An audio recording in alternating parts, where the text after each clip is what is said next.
대선에서 네. 윤석열 전 대통령이 가만히 보고 있을 것인가, 본인의 이름으로 플레이를 할 것인가에 따라서 또 영향을 많이 줄 수도 있잖아요. 가만히 있을 분은 아니죠. 아니요. 근데 저는 뭐 네. 오늘 이제 그 판결이 내려졌잖아요. 네. 그러면 아마 윤석열 대통령 전 대통령이 되셨지만 심정은 두 가지일 거예요. 하나는 분노, 또 하나는 공포. 그 두 가지가 혼재할 겁니다. 왜냐하면 공포라는 건 뭐 다 알다시피 파면이 됐고 뭐 대통령이 누릴 수 있었던 법적 보호막이 보호장치가 사라졌는데, 근데 이제 지금 재판을 받고 있잖아요. 그리고 지금 오늘 헌법재판소의 판결 내용을 보면 하나부터 끝까지 아주 준엄하게 꾸짖고 있단 말이에요. 네. 국민을 배반했다는 얘기까지 했기 때문에, 그랬을 경우에 지금 그 형사 재판에 있어서 그것이 어떻게 영향을 미칠 것인가. 내란죄가 만약에 인정이 된다면 그것은 그 무기라든가 사형밖에 없잖아요. 그러면 상당수의 인생을 뭐 진짜로 감옥에서 보내야 되거나 네.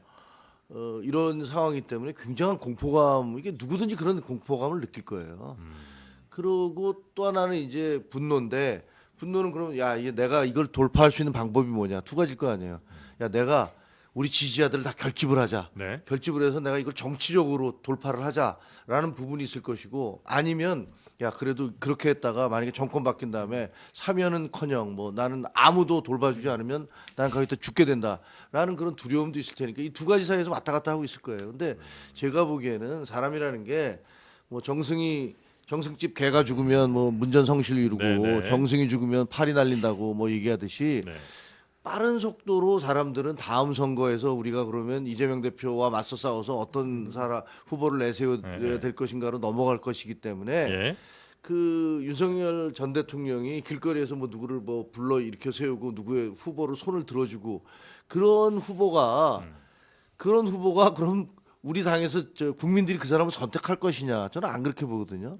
어떤 전임 대통령과 차별화를 하지 않은 후임 후보가 어디 있습니까? 그러니까 그거는 아마 가능하지 않을 것이고, 어떤 플레이를 그래서 하려고 해도 그게 먹혀들지도 않을 거다. 먹혀들지 않을 거라고 봅니다. 그리고 계속 재판을 이제 출석을 해야 돼요. 네. 재판도 출석하고, 그래서 재판 출석해서 자기에게 불리한 증언들이 쏟아지고, 무슨 뭐 지시를 받았습니다, 뭐 했습니다 이런 얘기가 나오는데, 밖에 나와서는 이 후보를 지지해 주세요, 내지는 뭐 저를 응원해 주세요.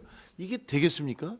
그래서 저는 그냥 그런 것들은 그냥 눈 녹듯이 사라져 버릴 가능성이 크다, 이렇게 봅니다. 네. 저도 뭐 결론적으로는 비슷한데 네. 이유 면에서 윤석열 대통령이 저는 사람들이 알고 있는 것보다 훨씬 겁이 많으신 분이라고 생각을 해요.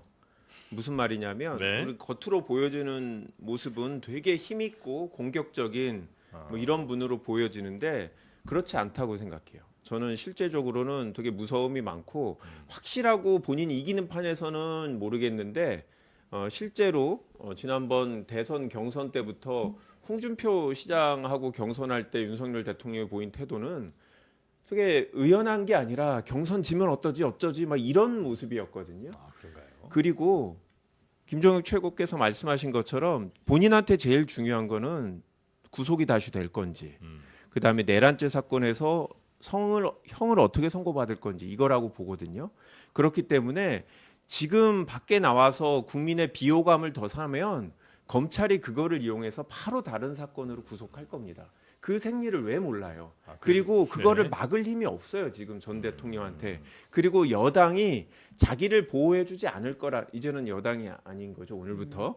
국민의힘이 네. 윤석열 대통령을 위해서 손해를 감수하지 않을 거라는 걸 너무 잘 알고 있을 거라고 봐요. 그래서 저희는 처음에 윤석열 대통령이 나오면 이런저런 집회 나오고 그러면 대선에 더 유리하다 뭐 이런 네. 분석들을 했는데, 저는 윤석열 대통령을 잘 모르고 하는 얘기다. 절대 윤석열 대통령은 그런 일을 하지 않을 거다라고 생각하고요. 네. 아니 제일 멘탈이 약하다는 건 비상계엄을 했다는 것 자체가 멘탈이 약하다는 걸 보여주는 거거든요.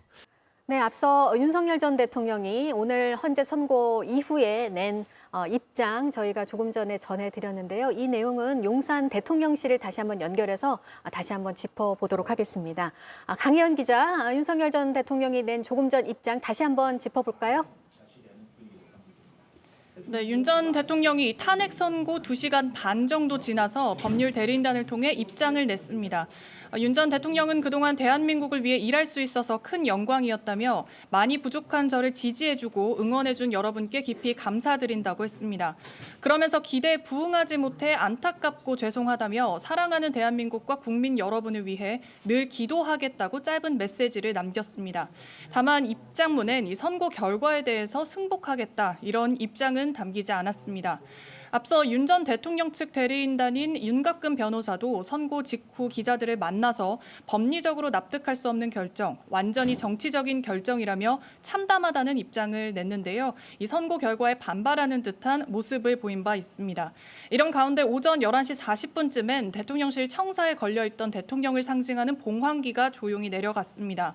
윤 전 대통령의 공식 임기가 시작됐던 2022년 5월 10일 용산 대통령실에 처음 내걸렸던 봉황기가 3년 만에 윤 대통령 취임 1061일 만에 내려간 겁니다. 네, 이제 봉황기도 내려갔고 전 대통령이기 때문에 사저로 가야 합니다. 그런데 바로 가지는 못할 거라고요.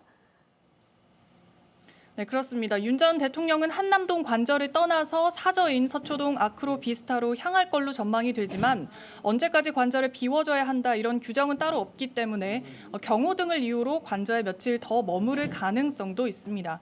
앞서 박근혜 전 대통령은 탄핵 선고 이틀 뒤에 청와대를 떠난 바 있죠.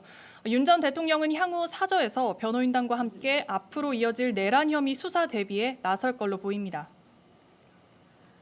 네, 윤 전 대통령 오늘 파면이 됐기 때문에 앞으로 달라지는 것들이 있습니다. 이 부분도 정리를 좀 해볼까요? 네, 윤 전 대통령은 파면됐지만 여전히 국가의 경호를 받습니다. 경호처는 윤 전 대통령이 요청할 경우에 이 대통령 전용기와 헬리콥터 또 차량 등 이동 수단을 지원할 수도 있는데요. 다만 임기를 다 채운 대통령은 경호처의 경호를 최장 15년간 받을 수 있는데 비해 파면된 대통령은 그 기간이 최장 10년으로 단축됩니다. 또 전직 대통령 기념 사업에 대한 국가 예산을 지원받을 수 없고 또 국립현충원에 안장될 자격도 잃게 됩니다. 지금까지 용산 대통령실에서 JTBC 강연입니다.